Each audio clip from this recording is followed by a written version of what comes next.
I have a professional runner who has an injury going on 2 years. And it's not a painful injury, but when he's running, he's constantly aware of the fact that the left foot favors supination. And so one of his goals is to have normal mechanics of the left foot restored and be able to run without the awareness of those altered mechanics.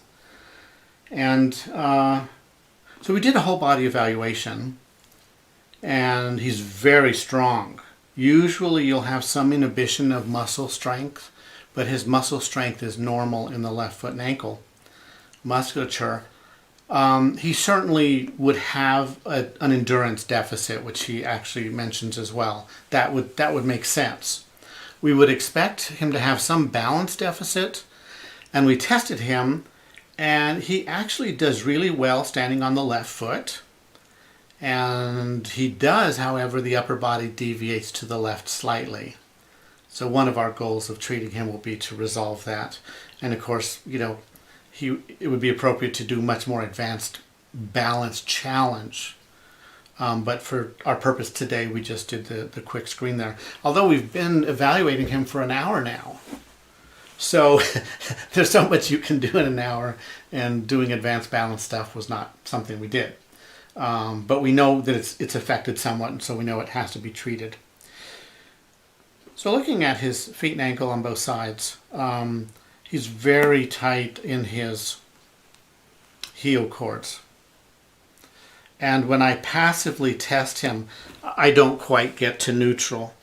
Now when he actively dorsiflexes, he takes a slightly different route, deviates a little bit medially, and he can get to neutral or perhaps 5 degrees of dorsiflexion. And it's fairly symmetrical on both sides. There's probably a subtle difference, but he's tight on both sides, and I think that treating both sides makes sense. Now he does have greater mobility deficits with passive motion testing on the left lower extremity, but one deficit we did note is that he lacks superior glide of the fibula on the right side. The injured side is the left side. So we definitely want to restore this, because the fibula being it's functioning in its end range of inferior glide, and that's going to favor supination, and it's going to favor plantar flexion, of course, a component of supination. He has greater motion deficits on the left side that we'll show you in just a minute, but I also want to point out that big toe extension is only about 30 degrees, maybe 35, and those are equal on both sides, but I would like to increase that. So now, focusing on the affected side, he also lacks superior glide of this fibula, but he also has a prominent lateral malleolus, and when I try and create movement in that structure, I'm pushing downward with a reasonable amount of force, and there's no movement there. We do the same thing on this side with a reasonable amount of force. There's that motion. There it is. And we take up that slack, and then I can impart a little bit more force, and you feel a spring and a recoil. Do you feel that? Yes. Okay. So that's normal functional mechanics, is that with a joint you should be able to take it to an end range, tighten up the soft tissues around it, and then induce a forward spring, and it should also recoil. This is lacking. Same thing at the fibular head. No play going from front to back, and no play going back to front. And I think that when we restore motion down here, I think the pattern in the upper and the superior tib-fib joint will change. The other motion difference is in the midfoot. On his right midfoot, I can pronate that very freely. Navicula feels very free in terms of superior inferior glide, and in terms of moving with the other bones, moving into pronation. On this side, this just feels really tight. Can you feel that? Yeah. You feel the difference? Yeah. And I'm trying to, flatten that arch. I'm trying to move that midfoot, and it's just not going. Now, the fifth ray had normal mobility, the cuboid is predictably tight, okay?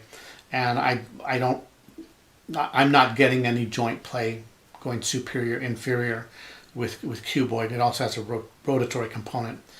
But I'm not feeling any cuboid motion, but I rather think that when we restore the other motions, including midfoot, I think cuboid will just come along and I think that its motion will be much improved. So I think that covers all except subtalar joint. Let me back it up and talk about, again, his lack of dorsiflexion. I think that we can restore some posterior glide, but more importantly, posterior rotation of the talus. Okay? So in doing that, and if we can improve that motion, increasing dorsiflexion of the ankle, I think the subtalar joint might soften up and give us a little bit more motion down there. Let's have you lie on your stomach with your feet off the edge.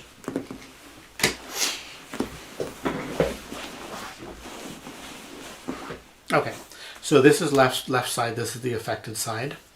And on his right side, when I try to evert the ankle, there's a little bit of play, not a lot. So this is calcaneal eversion. On the affected side, there's none at all.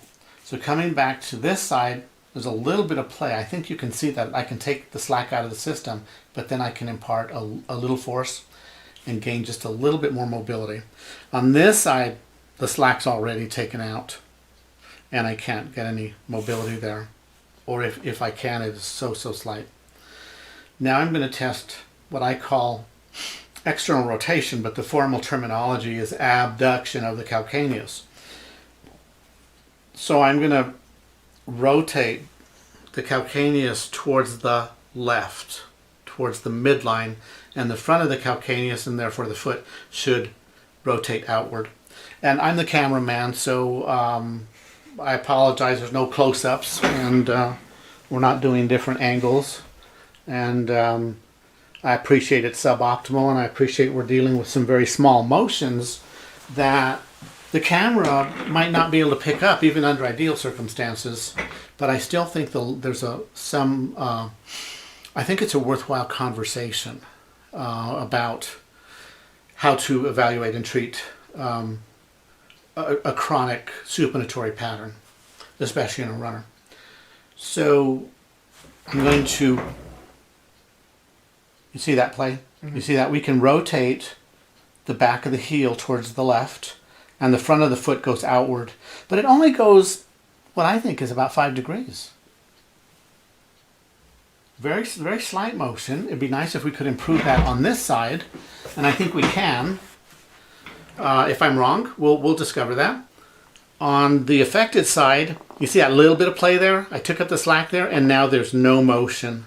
Now I cannot add any additional movement, and the foot was lying perpendicular to the floor, whereas this one went at least 5 degrees laterally. So we have a lack of calcaneal abduction. Now, if we wanted to be really formal, really precise, we would compress the malleoli, which would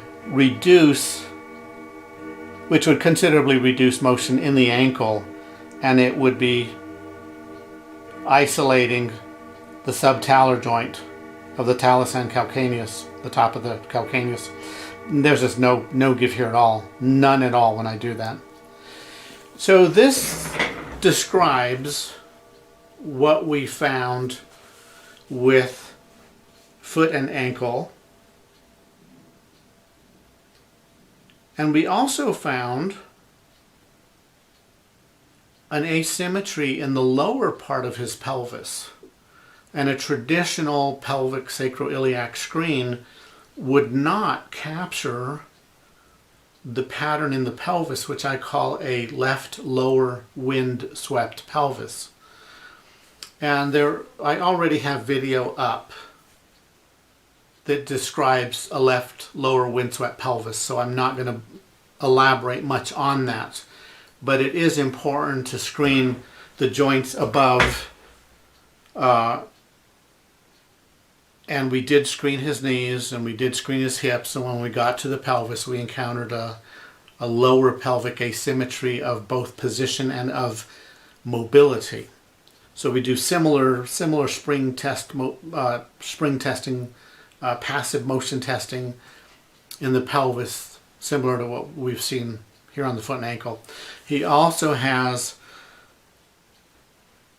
considerable tightness in the right suboccipital region, and he has a reduction in passive accessory motions where the occiput and C1 connect, the occipital-atlantal joint, and reduction in rotation and side glide of the atlas, the C1 vertebrae. And I think that when we improve his mechanics, his mobility in the left foot and ankle, I think that the upper cervical pattern is simply compensatory, and that will either disappear reflexively or that it will be much easier to treat. But I think that we've covered enough territory here, and I'll stop filming and we're going to treat him. It certainly will take me the rest of another hour to go through the treatment. I use very small forces for a sustained period of time. Sometimes I'll use an oscillation, and I'll do at least 30 reps of oscillation. So we will treat these motion restrictions that we've identified, including the pelvis, and we will film the after effect.